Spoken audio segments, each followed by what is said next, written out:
Thank you very much, Dada. We are located here at the Chief of Staff AFP plot at Fort Bonifacio, Libingan ng mga Bayani.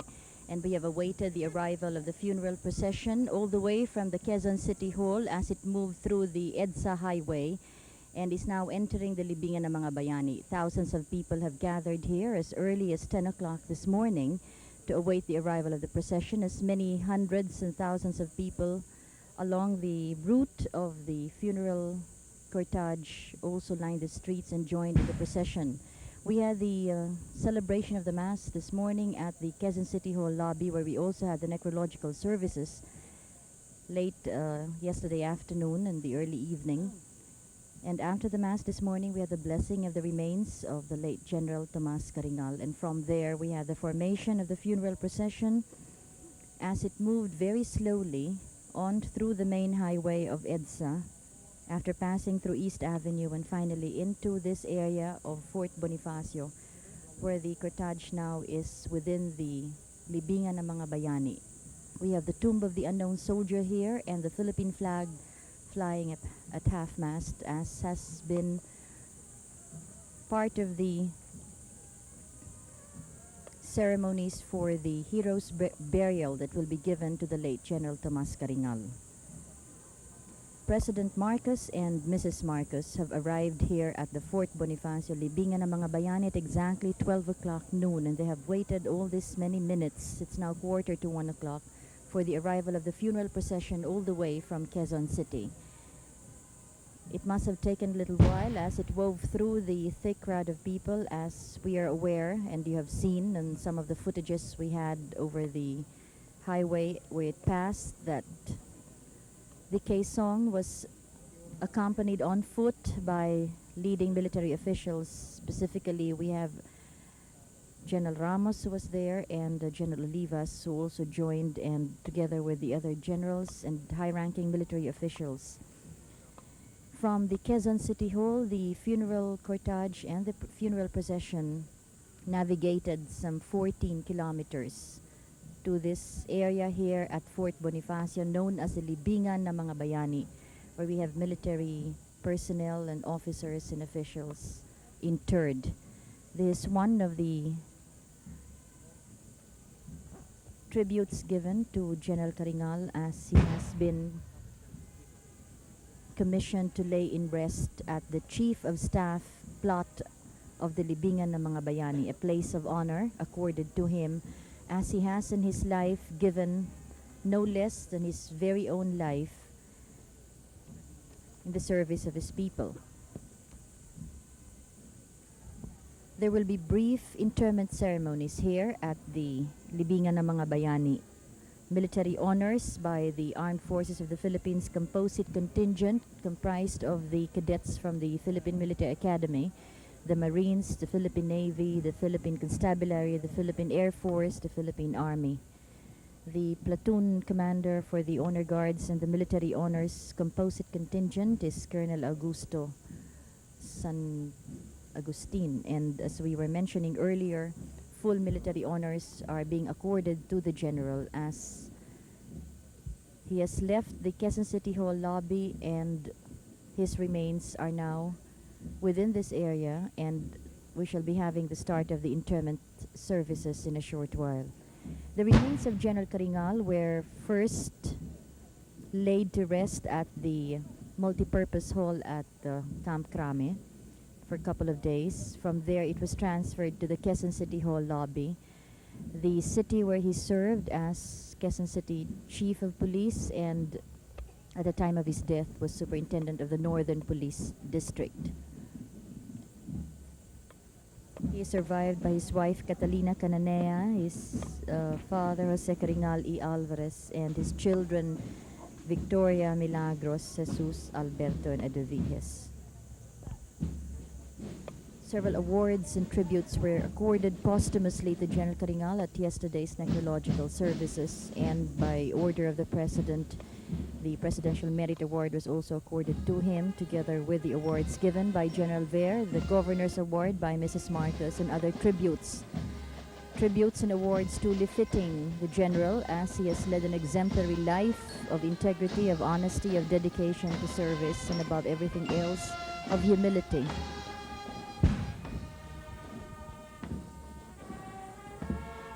We had the first gun salute that fired as soon as the Quezon bearing the remains of the late General Karingal entered Fort Bonifacio's libingan ng mga bayani, and in measured paces we also have the continuous firing of the guns as the band and the procession and the Quezon move slowly around the center of the libingan ng mga bayani, where we have the tomb symbolically of all the soldiers and men in uniform and all other military officers and personnel who deservedly are interred here in the burial ground of heroes, the libingan ng mga bayani.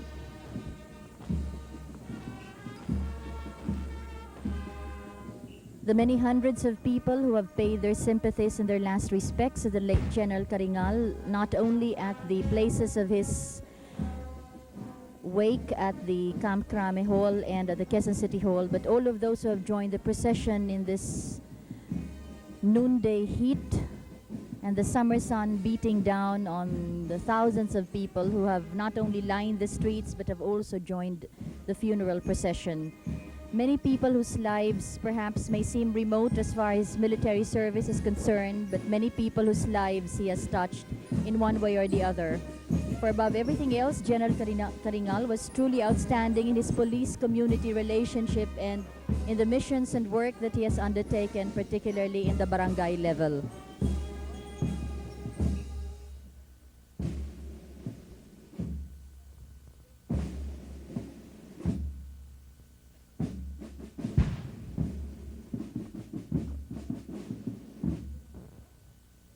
The Filipino nation, led by President Marcos, the First Lady, Madam Imelda Romualdez Marcos, the Chief of Staff of the Armed Forces of the Philippines, General Fabian C. Ver, the other ministers and high-ranking government officials, some members of the Diplomatic Corps, and other military officials led by the commanding generals of the major services of the Armed Forces of the Philippines, are all on hand to represent the Filipino people and the Philippine government in paying tribute and last respects to General Tomas Karingal as he is about to be laid to rest.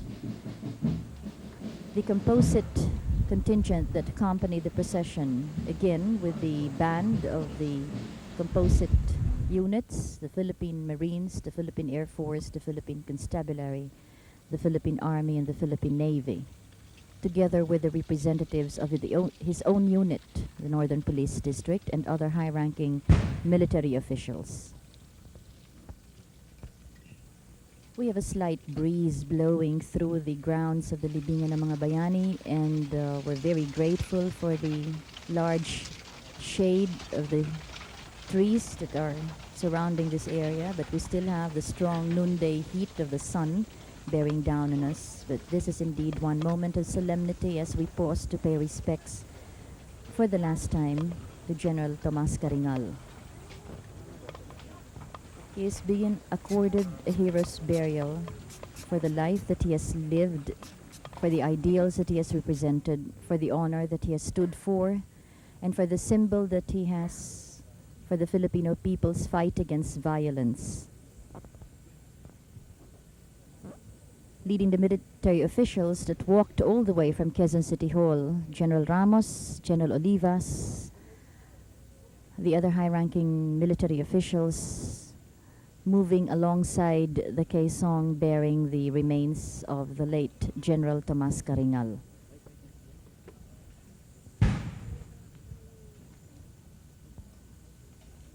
The final cannon shot as the Quezon is halted right in front of the covered area where we have the burial ground of General Karingal.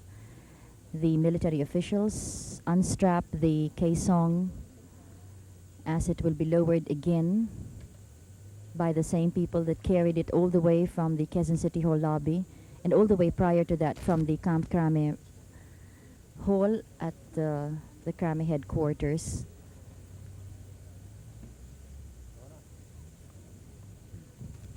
As we have gathered here at the shaded gazebo, the same religious representatives and the priests, together with the Monsignor that celebrated the concelebrated High Mass at the Quezon City Hall lobby.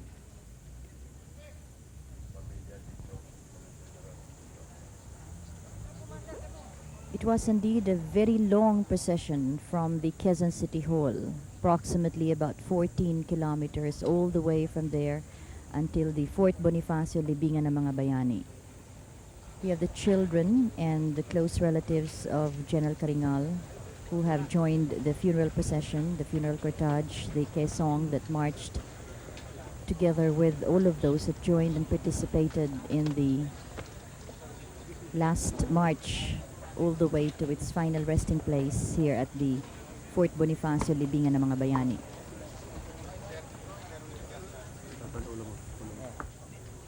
We have the casket of General Karingal being lowered. The pallbearers are in position.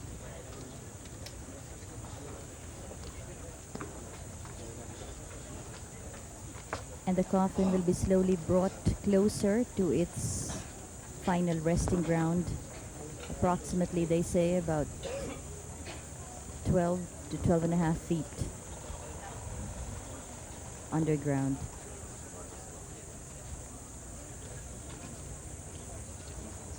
General Karingal died at 69 years of age. He would have been 70 in December of this year.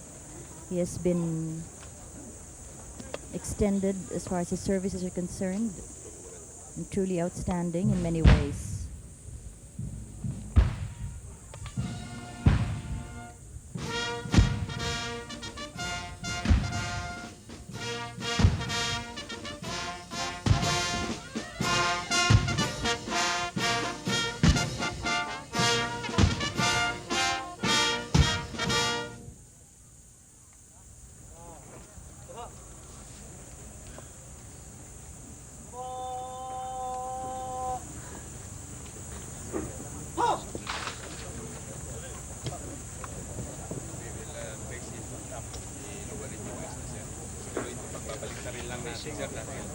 The military honors of the Armed Forces of the Philippines Composite Contingent and the Armed Forces of the Philippines Composite Band playing for us in memoriam as the coffin of General Karingal will be slowly moved into this covered area for the final interment, prayers, and burial ceremonies.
President Marcos will now deliver his eulogy.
President Ferdinand E. Marcos will now deliver his eulogy after we have heard the AFP Composite Band play for us in memoriam.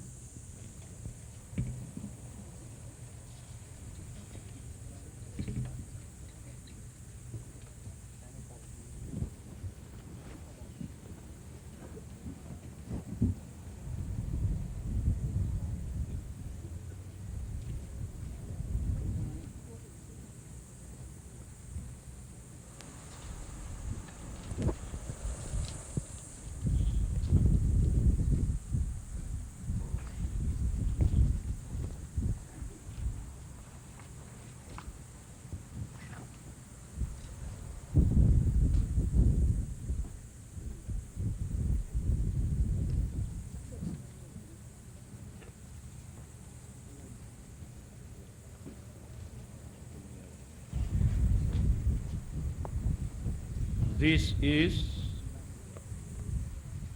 a hero's funeral, symbolic for all men and women who have died and given up their best for the fatherland in order that we may show to the world that ours is a free, independent democracy. Nagdadalamhati di lamang ang mga kamag-anak, kung hindi ang buong bansang Pilipino. At sa kanilang mata galing ang mga luha tumutulo sa bangkay ng nasawing kawal ng Republika ng Pilipinas. In sorrow over his untimely passing, in indignation over his senseless murder, but in gratitude that this treacherous act may now move our entire nation along the right path, for there will be no words to express our common grief and horror in the face of such brutality and violence. Yet even in our utter grief and shock, we can be thankful for the way he died. Might have moved us from our complacency and general unconcern. In the truest sense of the words, the deceased general did not die in combat. He died in a chair, but he worked patiently as a dedicated public servant. He should therefore have had no enemies. It might seem superficially that because he fell victim to the forces of terrorism and crime, the general's death represents a setback for the mighty cause he fought for. But this is hardly the case. It is a tragedy common enough in most civilized societies that those who do so much to repel violence in that human society sometimes must fall victim to unreason, to hatred, to anger. And neither terrorism nor